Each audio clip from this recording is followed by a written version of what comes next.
Di dalam sepotong ayat Al-Quranul Karim, Allah Subhanahu wa taala menyatakan, petikannya, a'udzubillahi minasyaitonir rajim, simahum min wujuhihim min atharis sujud. Daripada muka mereka terjelas kesan daripada sujud. Para ulama tafsir hampir sepakat menyatakan mereka yang dimaksudkan dalam ayat ini adalah kelompok sahabat Nabi ridwanullah taala alaihim ajma'in. Satu generasi manusia yang terbaik yang diakui oleh baginda Nabi sallallahu alaihi wasallam menerusi hadis-hadisnya. Antara lain Nabi sallallahu alaihi wasallam menyatakan, sebaik-baik kurun adalah kurun aku dan kurun selepas aku, merujuk kepada generasi sahabat ridwanullah taala alaihim ajma'in.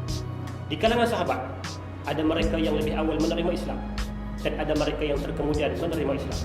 Namun kesemua mereka telah memberikan segala sumbangan harta, jiwa dan raga untuk mengembang dan mempertahankan Islam. Mari kita lihat sebahagian daripada kisah para sahabat Nabi sallallahu alaihi wasallam. Antaranya Sayyidina Amr bin As radhiyallahu taala anhu. Daripada hari pertama kenabian, Sayyidina Amr telah menunjukkan penentangan dan permusuhan kepada Nabi. Hari demi hari, bulan demi bulan, tahun demi tahun, dia terus menentang dan memusuhi Nabi.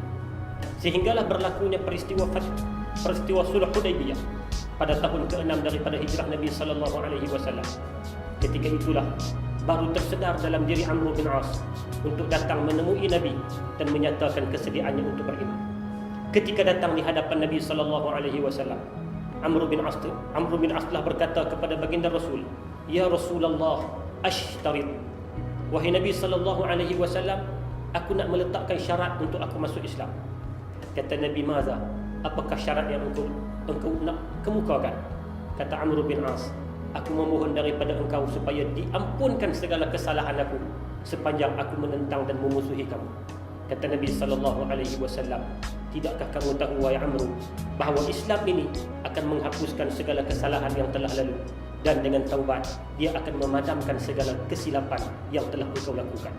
Akhirnya Amr bin As masuk Islam di hadapan Nabi sallallahu alaihi wasallam, menyatakan kesediaannya untuk berkorban, untuk menyumbang segala-galanya terhadap Islam.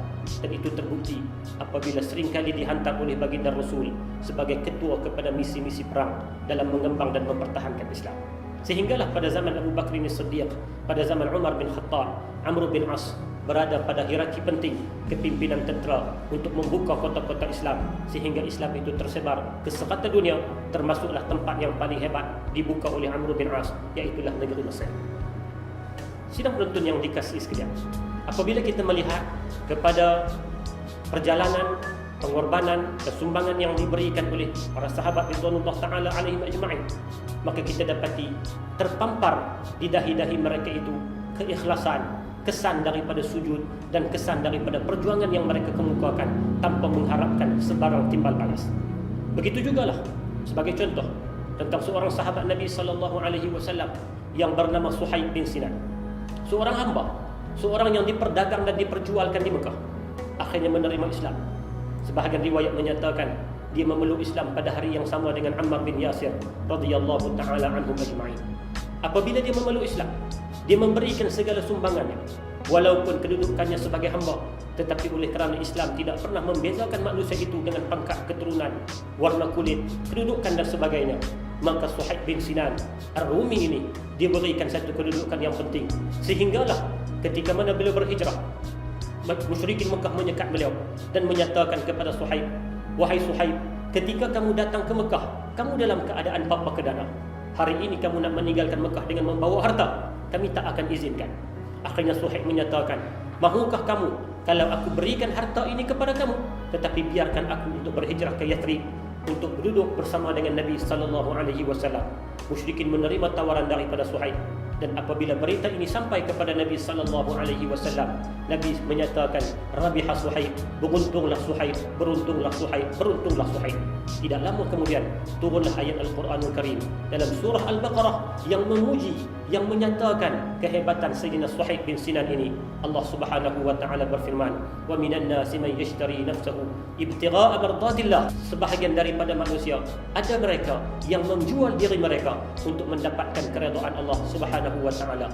Sebahagian ulama tafsir menyatakan ayat itu dituju kepada Suhaib bin Sinan Ar-Rumi yang telah memperdagangkan dirinya semata-mata mendapatkan habuan keredaan daripada Allah Subhanahu wa taala.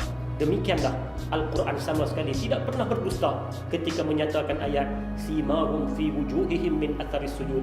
Terjelas daripada kesan-kesan mereka itu wajah sujud, kesan sujud, maka menunjukkan kepada kita inilah generasi terbaik yang patut kita jadikan contoh teladan. Kita membaca sirah mereka dan kita berusaha untuk meniru mereka dalam kehidupan, kalau tidak pun keseluruhannya, tetapi jangan kita tinggal keseluruhannya.